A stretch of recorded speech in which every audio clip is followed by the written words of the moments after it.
Puspita Raja Herbal. Salam sehat alami. Baik Pak Hasan, jadi memang untuk senyawa tumbuhan yang ada itu memang harus ada dosisnya dan berarti kalau misalkan tumbuh-tumbuhan itu ada dosisnya, tidak semua orang bisa meracik atau membuat komposisi yang pas. Misalkan nih untuk biasanya kan Bang Ais ini menggunakan tidak hanya satu jenis tumbuhan herbal, ada beberapa jenis. Berarti memang harus disesuaikan dengan atau ada komposisinya tersendiri ya Pak ya. Tidak bisa aduh kira-kira karena aku sakitnya misalkan sakit pusing, aku pusing banget terus pas minum jus cabe terus dibanyakin gitu. Nggak bisa ya Pak ya. Jadi memang harus ada dosis tertentu yang memang diformulasikan. Seperti itu Pak Hasan. Betul Mia. Mhm. Jadi kelebihan dosis itu bisa membuat orang itu sedih, nangis gitu ya. Oke, jadi memang harus pas dosisnya. Harus pas ya. Oke, sesuatu yang berlebih itu tidak bagus ya Pak ya. Betul. Mia paham baru sudah ya. Oke, sesuatu yang berlebih itu tidak bagus ya. Iya. Apalagi berlebihan dalam segala hal Pak, misalkan Misalnya apa Mia? misalnya terlalu curiga, Oh, terlalu tidak percaya, berarti itu berlebihan juga Pak. Itu nggak iya. boleh juga Itu sebetulnya ya. membuat orang jadi sedih gitu ya. Oke, begitu ya Pak Hasan. Jadi memang kita tidak bisa apa namanya, oh kemudian kita menemukan tumbuh-tumbuhan ini, jadi kira-kira aja nih daunnya yang banyak kan biar cepat sembuh, itu nggak bisa ya Pak ya. Iya, jadi gini ya, kebanyakan orang dulu kan Mia beranggapan bahwa wah herbal itu tidak berefek gitu kan. Baik. Jadi sebanyak-banyaknya minum juga tidak ada efek Mm-mm. sampingnya. Mm-mm. Ternyata terlalu lama juga konsumsi herbal bisa mengganggu kesehatan ginjal. Baik, oke. Juga mengganggu kesehatan kulit, mata, Baik. lambung Mm-mm. gitu. Mm-mm. Oke, jadi Nah, memang terlalu lama mereka menggunakan herbal tanpa dosis baik. atau tanpa tuntunan, Mm-mm. maka ini akan merusak organ lainnya. Baik, berarti memang tidak bisa sembarangan. Betul. Itulah kenapa Bang AS atau Pak Hasan itu selalu memberikan dosis berapa lembar, kemudian berapa hari dan apakah boleh diulang lagi atau enggak ataukah diganti, itu memang ada disarankan untuk rebusan itu selalu konsultasi ya Pak ya. Betul Mia. Baik. Seingat saya dulu orang dianjurkan untuk konsumsi jamu itu misalnya dari si pemberi rempah. Mm-mm. Saya tidak menyebut dia seorang formulator, Mm. saya tidak menyebut seorang herbalis. Baik. Kalau dia ngawur berarti tidak termasuk di duanya ini, bukan herbalis dan bukan formulator. Baik. Berarti orang keberuntungan saja. Nek mari, alhamdulillah nek ara mari memang belum saatnya kan gitu, keberuntungan. Jadi orang coba-coba, orang coba dengan ini sembuh tidak, orang coba dengan ini sembuh tidak, ini orang menjaga keberuntungan. Iseng-iseng gitu ya Iseng-iseng. Pak ya? Baik. Nah ini banyak sekali yang terjadi seperti itu, sehingga orang seperti ini tidak tahu dia akibatnya. Contoh, dia memberi satu kresek, sekali berobat satu kresek. Nih bagaimana Pak untuk memprosesnya? Tinggal dicuci bersih, direbus dengan panci yang besar, di apa namanya, diminum sehari 3 kali. Bahkan diingat-ingat gitu ya Pak ya. Terus diingat sampai 1 bulan. Waduh. Itu namanya bukan herbalis, bukan formulator. Baik. Ini orang yang coba-coba. Nek mari ya memang itu sudah saatnya sembuh. Nek tidak sembuh ya memang belum saatnya, katanya begitu. Inilah banyak di Indonesia terjadi bahwa mereka yang mengaku adalah herbalis, formulator, ternyata mereka hanya abal-abal.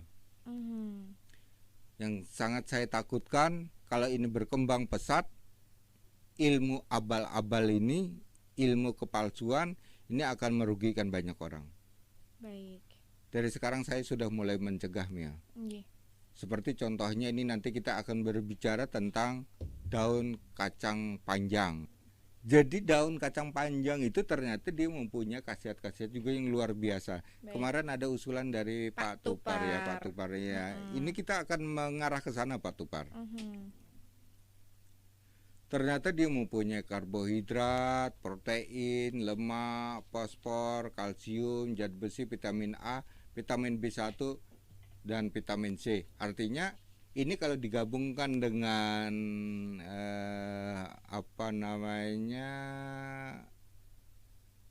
biji mandingan atau petai Cina, maka sangat hampir mirip kandungannya ini. Baik.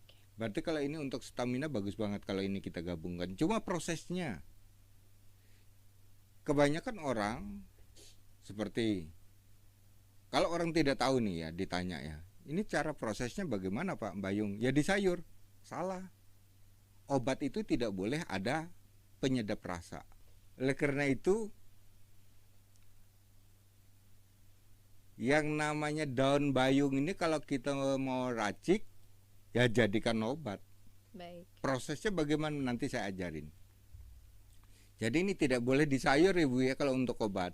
Jadi kalau sudah di sayur seperti bayam di sayur, ini bukan jadi vitamin Ibu. Karena terkontaminasi dengan senyawa-senyawa kimia lainnya. Seperti penyedap rasa, di situ nanti masih ditambah cabai, apalagi ditambah santan, nah sudah nggak jadi obat. Gitu. Kalau kita melihat saja kandungan dari daun bayung memang luar biasa. Kalau saya melihat dari kandungannya saja, berarti ini bisa untuk kram otot. Berarti bisa untuk capek-capek atau pegal linu. Karena di situ ada vitamin C, vitamin B1 dan zat besi. Bisa untuk stamina loyo. Bisa untuk HB yang rendah. Bisa untuk memperlancar ASI kalau melihat dari kandungannya ya. Nah, bagi mereka juga yang bermasalah pada tulang, misalnya habis patah tulang karena kecelakaan, dia mau konsumsi ini bagus. Tinggal prosesnya aja. Kebanyakan kita tidak tahu diproses. Contoh, daun bayung saya jadikan untuk sakit pinggang. Nah ini ya Bapak ya, mari Bapak catat Pak ya. Obat sakit pinggang saya jadikan 10 lembar daun bayung, dicuci bersih, diremet-remet, rendam di air dulu.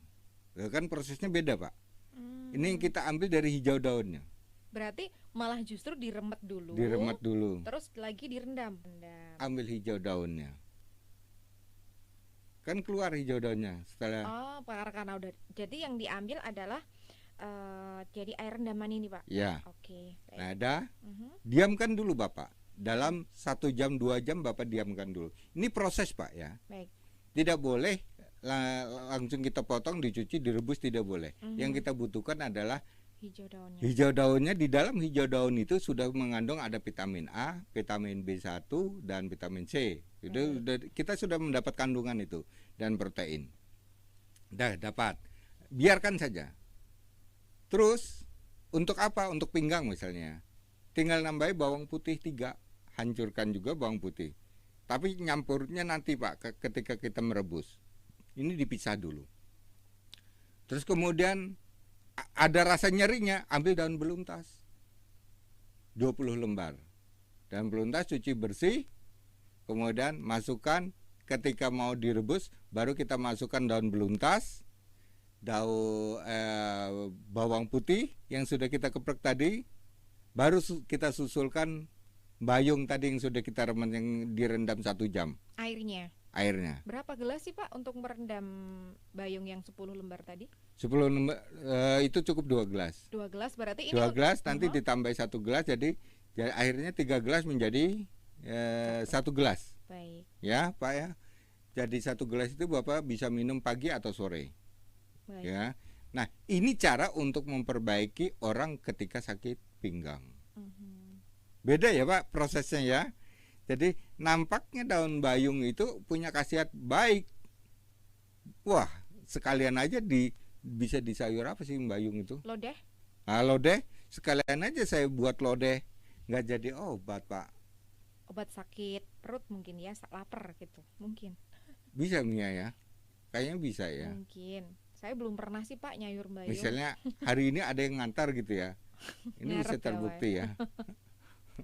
Oke Pak, kemudian tadi yang masih terjadi pertanyaan, kalau tadi kan diremet bayungnya. Nah, Ya. remetannya ini ikut direbus atau enggak? Ikut direbus. Oh, ikut Ikut direbus. direbus. Jadi tetap diremet, Ya. dicari hijau daunnya tapi tetap dimasukkan Ya. juga. Baik. Karena belum tentu 100% semua senyawa aktif tadi keluar. Baik. Maka dibantu dengan rebusan. Baik. Ya. Jadi remetan dan hasil air tadi yang direndam itu untuk sudah jadi obat ini.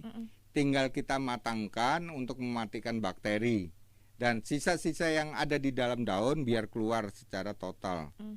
Nah, itu baru bisa menjadi obat. Baik. Bapak bisa merasakan lah sakit pinggang itu. Bukan saraf kejepit loh Pak ya. Hanya sakit pinggang karena banyak duduk, kecapean dan sebagainya. Baik. Ini Bapak rasakan minum malamnya, pagi Bapak bangun saja pagi, hilang semua itu. Dengan cepatnya Pak. Kerja kalau memang kerja herbal ya Pak ya.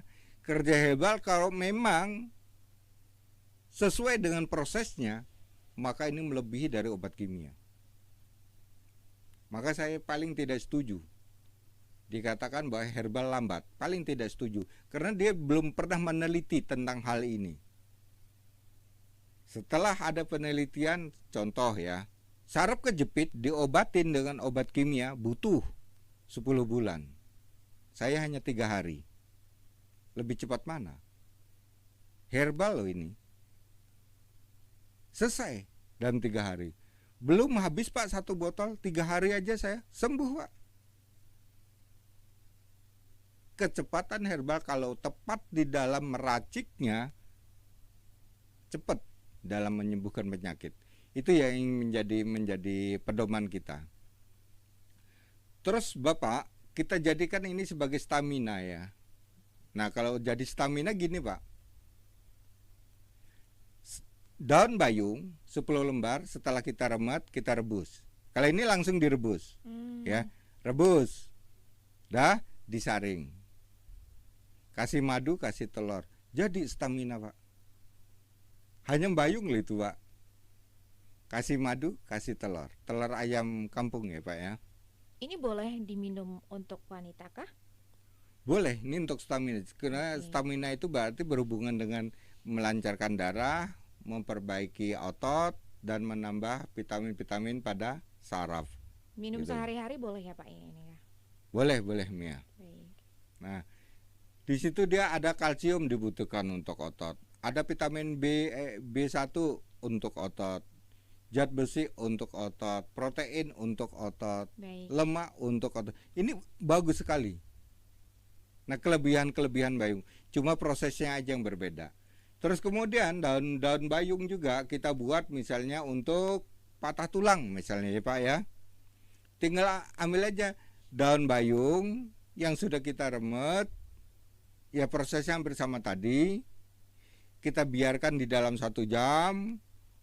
Bersihkan lagi daun mandingan 1 genggam, tidak perlu diremet. Campurkan ke dalam rendaman tadi, ya. Ini nggak perlu diremet. Nggak perlu diremet. Ambil lagi daun randu 4, ya. Remet juga, masukkan juga di dalam rendaman air tadi. Dapat 1 jam merendam, ya. Kemudian Bapak rebus. Prosesnya begini. Sebelum ini umum atau mendidih, ya sudah berkukus Pak ya. Angkatlah semua bahan. Berarti tinggal airnya Pak ya, atau disaring. Angkatlah semua bahan, dibuang. Tinggal airnya yang Bapak asatkan sampai tujuannya, misalnya Bapak ingin menjadikan 2 gelas, sampai 2 gelas. Tersisa 2 gelas. Berarti bisa diminum pagi dan sore.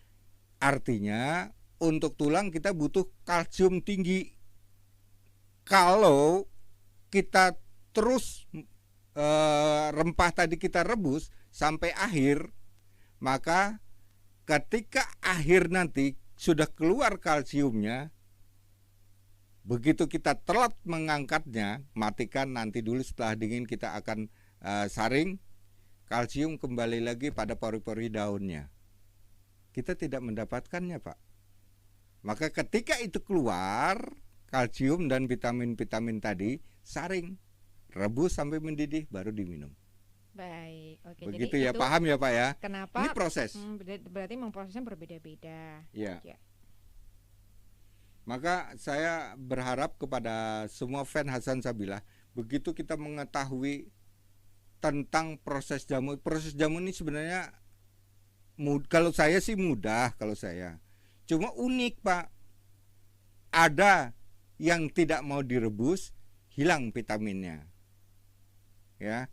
Ada juga yang harus direbus sampai 80 derajat. Ada juga yang hanya 40 derajat. Kalau lebih dari itu dia akan hilang. Makanya kalau saya bayangkan ya Pak ya, kalau seorang herbalis ngasih satu kresek, sementara sifat-sifat daun berbeda. Ada yang harus direbus dengan panas tinggi, ada yang tidak mau, ada yang harus dipisahkan hanya diambil hijau daunnya. Perintahnya, semua yang dikresek itu rebus. Berarti kan dia tidak mengenal sifat daun.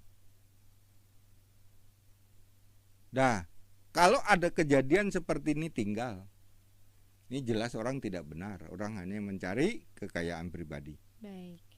Nah, itulah saya pesan kepada semua fan Hasan Sabilah. Maka semua kita belajar di herbal ini memang harus ada yang mengetahui tentang herbal tumbuh-tumbuhan tersebut. Cara prosesnya, dia telah menguji coba, dia telah mengalami penelitian, ilmunya memang ilmu herbal, memang dia tahu tentang kandungannya. Ya. Jadi tidak semua herbal itu bisa dipahami oleh orang. Baik. Maka saya katakan, ilmu herbal itu tidak bisa diwariskan. Maka kalau ada iklan warisan nenek moyang, saya ketawa. Nenek moyang lu yang mana? Ngajarin aja tidak. Atau bahkan belum pernah ketemu sama sekali Iya, nenek moyang kan? neneknya mungkin belum pernah. Belum Nah pernah ini ketemu ya? kadang nih bohong-bohongan. Dikira resep kuno itu adalah resep yang jitu, bisa mengobati penyakit zaman 100 tahun yang lalu dengan tahun 2021 sangat berbeda. Dulu tidak ada COVID, sekarang ada. Pola makan berbeda ya Pak ya? Pola makan berbeda. Baik. Dulu polusi udara tidak begitu, sekarang semua di mana-mana kita akan menemukan polusi udara. Nah, yang mana resep yang mau digunakan? Kalau dia mengangkat resep itu dari nenek moyang diterapkan pada zaman modern, banyak orang yang tertawa. Tidak bisa lagi digunakan. Karena kita harus menyesuaikan perubahan tahun, perubahan zaman, perubahan peradaban manusia. Manusia sekarang hobi dengan makan daging, berubah resep itu. Manusia banyak makan lemak-lemakan, berubah resep itu. Kalau kita tidak belajar ya susah kita sendiri. Maka ilmu herbal tidak akan putus.